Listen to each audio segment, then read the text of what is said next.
Welcome to the Global Discussion, discussions with creatives, leaders, and thinkers. My name's Simon Hodgkins. It's a pleasure today to be joined by Chris Woodworth. Chris, you're very welcome to the show. Let's begin by asking you to introduce yourself and tell us a little bit about the interesting world that you're involved in. So over to you, Chris.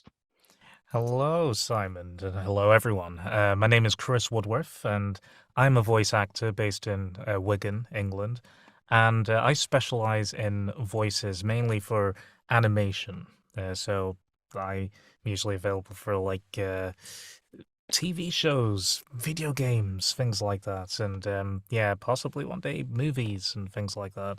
But I'm also available for commercials. I love doing narration, and yeah, I also look to do the mindfulness sort of apps, those kind of reads, and yeah, I basically spend a lot of time in a little padded room talking to myself, as voice actors do, and yeah, and just allowing the child inside me out to play, basically. Mm.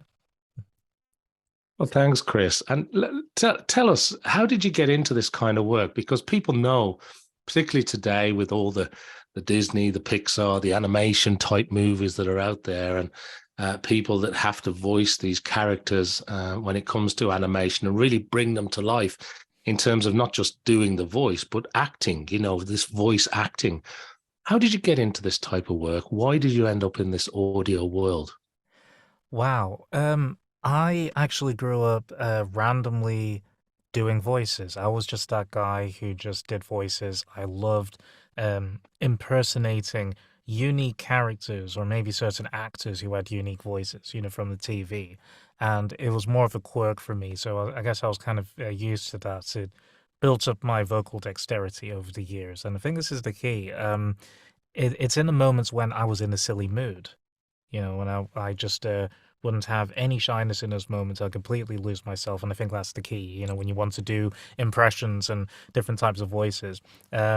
Then, yeah, fast forward to COVID striking and lockdown happened in the UK.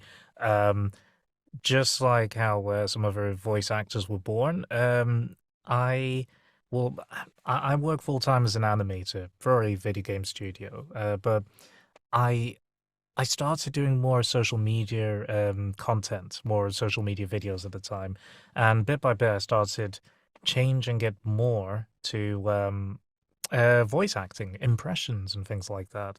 And obviously, like for everyone, it was a difficult time. For me, I was separate from my partner, my girlfriend, for about 13 weeks in total. So everything was digital, and she said that, you know what, you should start putting more of your impressions on there. You should maybe look to see if you can get into voice acting and everything. And so what happened was that I took a couple of online acting courses in group Zoom sessions just to revisit my acting experience a bit, to make it stronger. That I wanted the foundation first, and then I started interacting with a lot of voice actors through Clubhouse, the audio networking app, and so yeah, I still use that today. It's incredible, and yeah, so somehow I ended up in the finals of a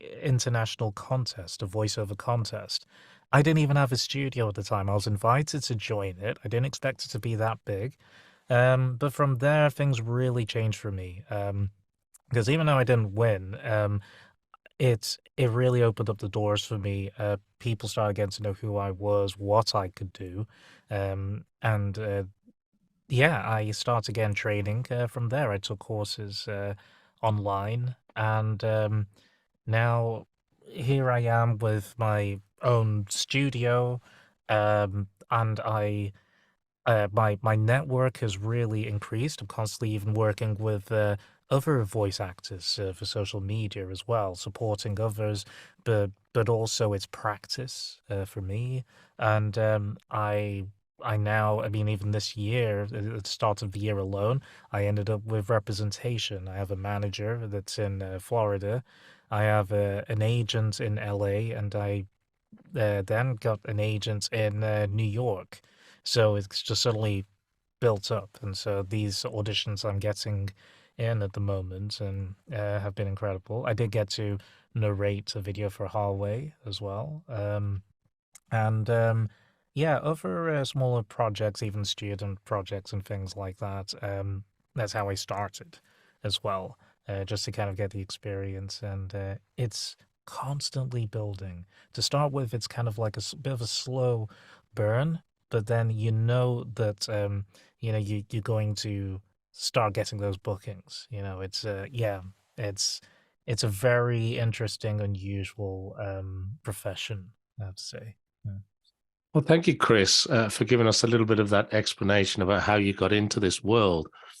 And I want to talk a little bit about gaming, if I can, just for a few moments, because you've provided, maybe you can explain a little bit as well in terms of facial animation, and people will be familiar with games like Killzone or GTA and things like that you've worked on.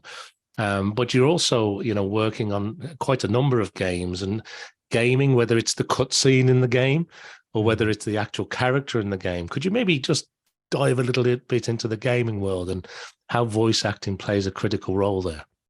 Yes, of course.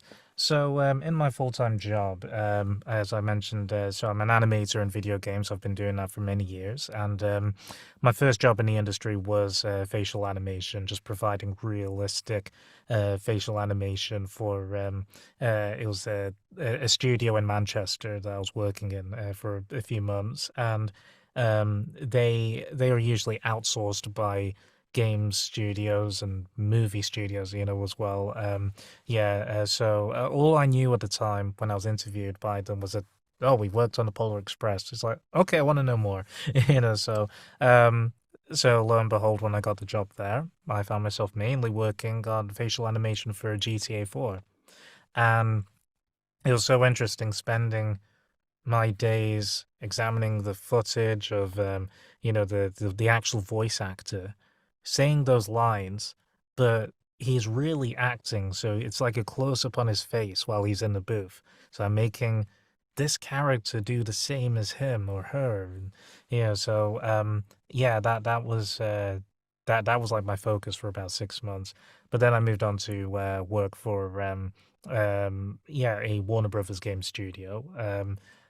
On the Lego video games, I was put in the cinematics department, all the cutscenes, and everything from the voice acting to the animation style was somehow more heightened there because of the style. It was very family friendly, and so it was very cartoony, very expressive. There were a couple of times that I even got to provide scratch voices when they needed to test out a cutscene. Um, so this was before they actually had the Warner Brothers chosen voice actors kind of come in and everything. So yeah, those were fun experiences, just doing those. And but recently, after over 15 years at the same studio, I now work for a German-based game studio as a senior animator now. And so they seem to run hand in hand. They love the fact that I do voiceover outside and everything. Um, it seems to give me an edge in voiceover. The fact that I'm an animator, and when I do audition for different games characters, I start to consider like performing in a way that the animator would be like, yeah, that would be so much fun to animate. I have so many ideas. It seems to work in tandem. And I guess the difference with voicing for video games, what I've learned is that the stakes are higher. It's more intense, as well. And lots of effort sounds as well. I mean, I taking courses in voice acting, there were one or two classes where I had to do a lots of different types of effort sounds, and even in the social media videos I do sometimes, like where I'm matching up to maybe a scene from a feature film or something like that. I've even recently I was invited to do was it a scene from Teenage Mutant Ninja Turtles, and I had to do Michelangelo, and so even though I'm in a small room like this with mostly effort sounds, I had to convince people that I'm really going down the side of a snowy mountain, careening at top speed and bashing into things all the way down, even when I am saying dialogue. I had to have it there, um, so there is that difference with video games. Yeah, it's Yeah, crazy. thanks. Thanks, Chris. And you trained under some of the Voice Masters people. You've Mm. also produced your own course under Voice Masters, haven't you? Yes. Wow, yeah, that was very overwhelming, because, well, how I actually got to, study with voice masters, first of all, some of my friends I'd made, my voice actor friends, in the US, they had trained under voice masters, and they were raving about them, just how much fun this course is. So, I contacted them and asked them, if I'd be able to do their advanced course because they're, based, like, in, I guess, California here as well. So I'm 8 hours ahead of them, and in terms of the time, it seemed like, "Okay, that can be my Saturday nights." And, Voice Masters, they're like, an Emmy award-winning, production studio led by these incredible 3 women who are actively working on just amazing product projects that are like on Disney Plus and Netflix, and they've done voice acting, they still do it, and they direct, and there's so much experience and so much fun there. And so I said, I haven't done your beginner's course, but would I be able to do your advanced course? And yeah, they said, yeah, yeah, no problem. Well, send me just a sample of like different voices you can do. So I did that. They instantly got back to me and said, yeah, you will fit right in on this course. We can definitely help you with some things. Yeah, and so I actually did 2 courses with them, and when, I had made friends with, the 3, teachers, including the founder, and uh, so we keep in touch occasionally, and at times they see on social media my progress, things I'm playing around with, even vocally, and they actually saw that I was doing what I call voice acting study videos, and I still do those, to date. Um, and I actually shared with them that a voice acting study video I just did with my British voice actor friend, it's actually gone viral. It's so unexpected, and it's like people are still liking it, and I I wasn't used to having something go viral before. And I actually kind of found that it was also increasing my voiceover network as well. More voice actors were reaching out to me, and more people were actually starting to create voice acting study videos as well. Some of my friends actually pointed out that I was the first one to do this, and then some other people managed to figure it out and start doing their own as well. And yeah, Voice Masters saw the value in this. A great way of showcasing what you can do, on social media as a voice actor. So just in case like the right people can see it, but at the same time, it's like good practice, staying nimble, and so when you do get that booking, that gig, you're ready as well. And so they asked me in their own interview, like a student spotlights kind of thing. They asked me if I would actually teach a course. So I was blown away, and yeah, it was a lot of fun. I taught a 4-week course, practically like sold out, and yeah, I gave, like, these voice actors, like, homework that by the end, they were paired up and they did their own, voice acting study video, and, yeah, they really felt empowered and everything, and, yeah, so that's how things really developed, getting to do that. Mm. That's great. Thanks, Chris. And it's wonderful because you've been in the animation game for a long time. As you say, you're a senior animator now, and the voice acting as well, and how they complement each other, I suppose. But how something can also go viral in a moment. And obviously, Mhm. with your various agents now in your studio, things are really hotting up in that world. So thanks for sharing that journey with us. It brings me nicely onto the question that I want to ask you, which is about your own learning style, because particularly in gaming, particularly in animation, particularly in voice acting, you've got to keep ahead of the trends. You've got to keep your finger on the pulse of what's happening. Where do you go to onboard information? Are you constantly searching the web? Are you listening to a lot of other audio? How does it work for you in this sort of world where we have multiple channels to onboard information? Wow. Well, you know what? It kind of feels like the lesson never stops, so you need to keep learning. Yeah. So yeah, for voice acting, it's you know, I never really ever considered like will call myself like that person who's an expert, even if I have a whole bunch of credits under my belt.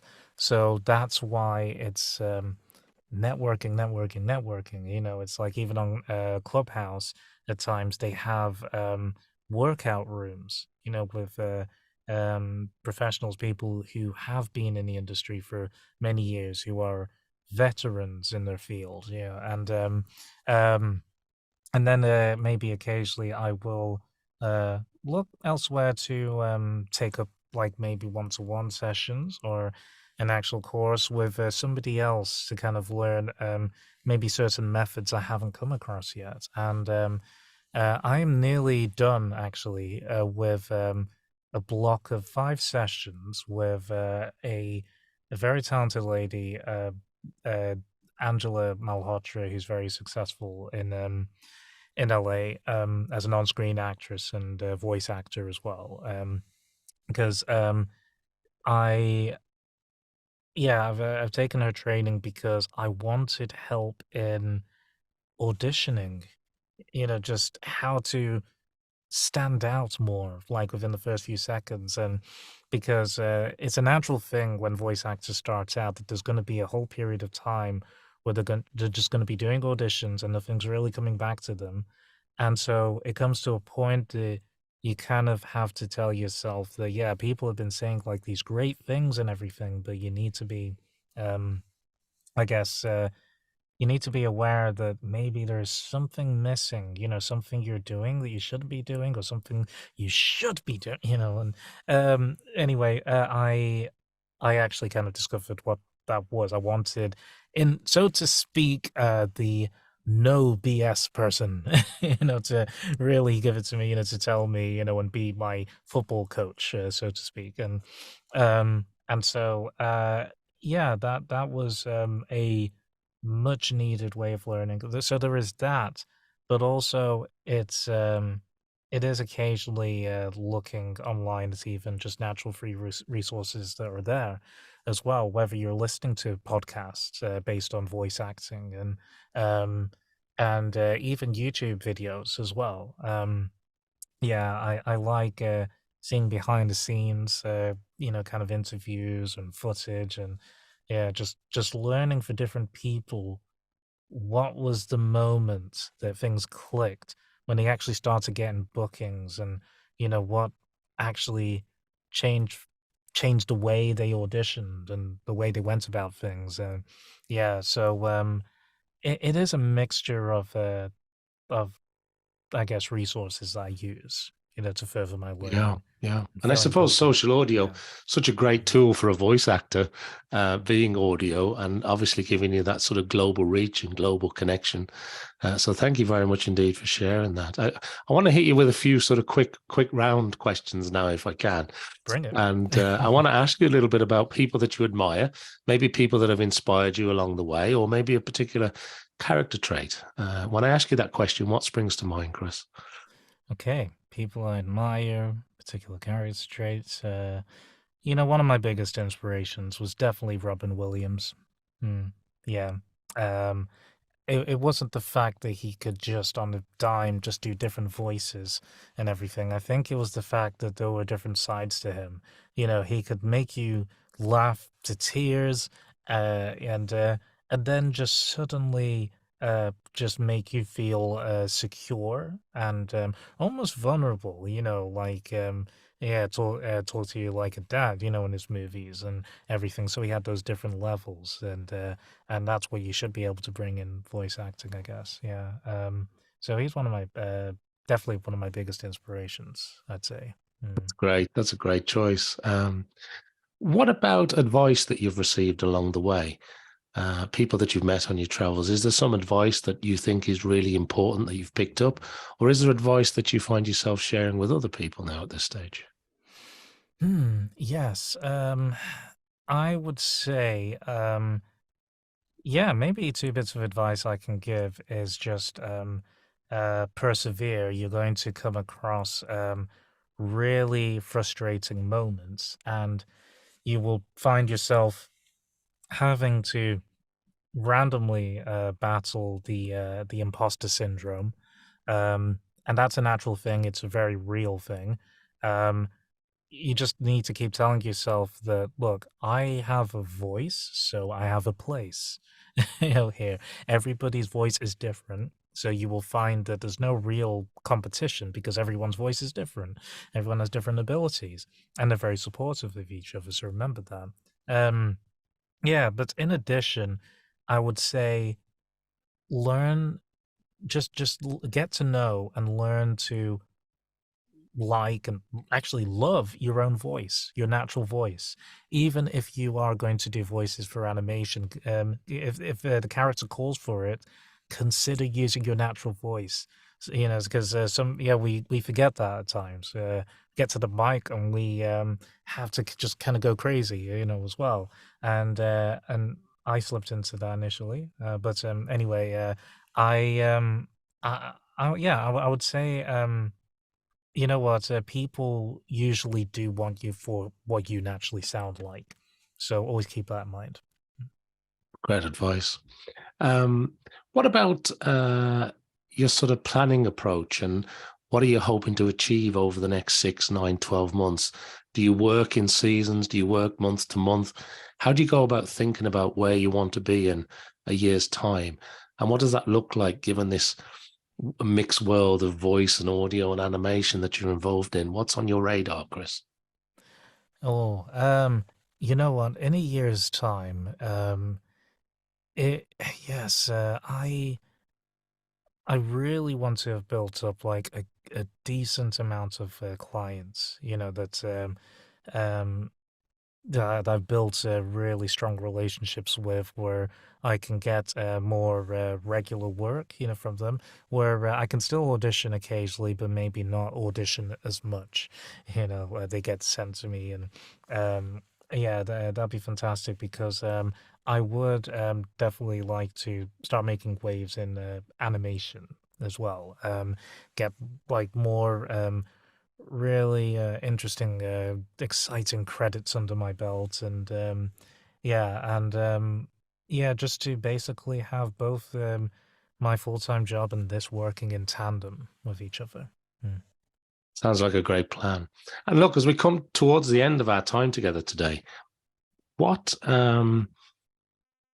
what else would you like to share with us, or is there any other area that we haven't touched on that maybe you could impart with us? And secondly, and really importantly, Chris, if people want to get in touch with you about the work that you do, where's the best place to send people to?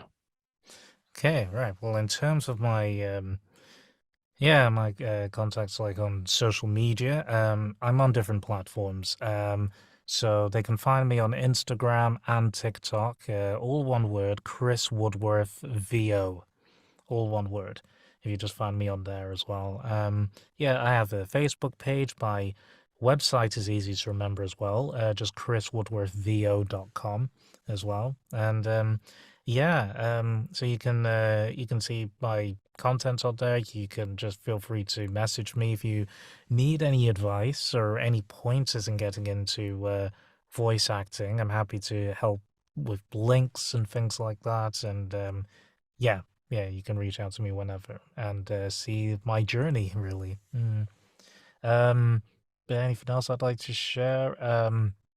Maybe in a way, a snap fire of like vocal dexterity. What I usually, when people usually are curious about my vocal dexterity, I kind of usually say that it can go from anywhere as maybe high as Elmo from Sesame Street, because Elmo's a cute little monster, to kind of a little bit lower and light and friendly and airy, kind of like your pal Mickey, like that. But it can kind of go quite low, even to I am Groot.